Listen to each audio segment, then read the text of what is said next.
Assalamualaikum warahmatullahi wabarakatuh. Halo teman-teman. Sebelumnya pernah dengar gak sih pepatah yang bilang kalau tak kenal maka tak sayang?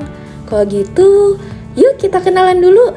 Namaku Aminah, aku bersekolah di SMA Negeri 1 Simpang 4. Sekarang aku duduk di bangku kelas 10 atau lebih tepatnya 10L. Teman-teman, kalau mendengar istilah komputer, apa sih yang terlintas di benak pikiran kalian? Suatu device yang paling dinanti-nanti ketika pembelajaran informatika, atau monitor untuk mengerjakan tugas seperti membuat makalah atau presentasi, atau malahan sesuatu yang canggih dan modern. Ngomong-ngomong soal modern, lalu gimana ya perkembangan komputer dari generasi pertama hingga saat ini? Siapa sih yang menjadi cikal bakal ditemukannya komputer? Yuk kita bahas sejarah perkembangan komputer.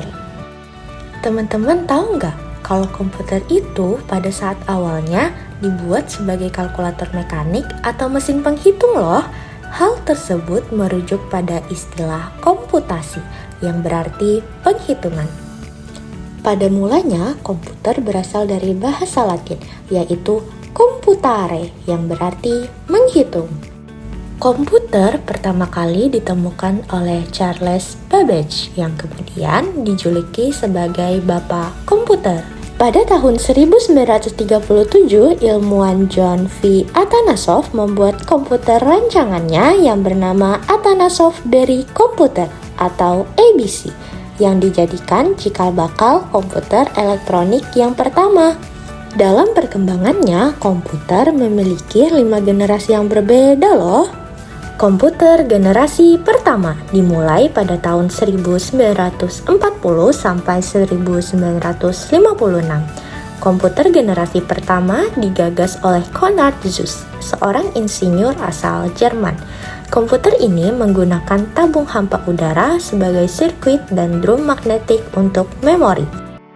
Komputer generasi pertama ini sangat besar sehingga dapat mengisi seluruh ruangan.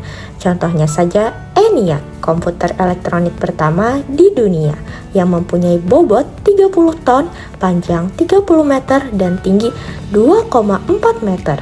Komputer generasi ini hanya mampu mengerti bahasa pemrograman yang paling rendah. Bahasa pemrograman ini hanya bisa menyelesaikan satu perhitungan setiap waktu, serta butuh berhari-hari atau berminggu-minggu untuk menyetel perhitungan baru. Komputer generasi kedua sudah menggunakan bahasa pemrograman tingkat tinggi. Kapasitas memorinya sudah lumayan besar, tidak membutuhkan terlalu banyak listrik. Proses operasinya sudah cepat serta sudah menggunakan transistor yang dapat menggantikan tabung hampa. Generasi ketiga, pada tahun 1958, Jack Billy menciptakan Integrated Circuit Chip atau IC. IC ini merupakan kepingan kecil yang mampu menampung banyak komponen menjadi satu. Hal inilah yang menandakan komputer generasi ketiga, sehingga komputer pada generasi ini menjadi lebih kecil, cepat, dan murah.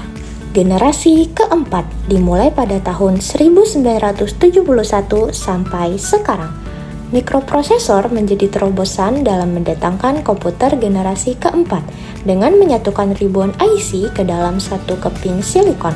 Pada masa ini mulai muncul laptop yang sangat portable dan dapat dibawa kemana-mana.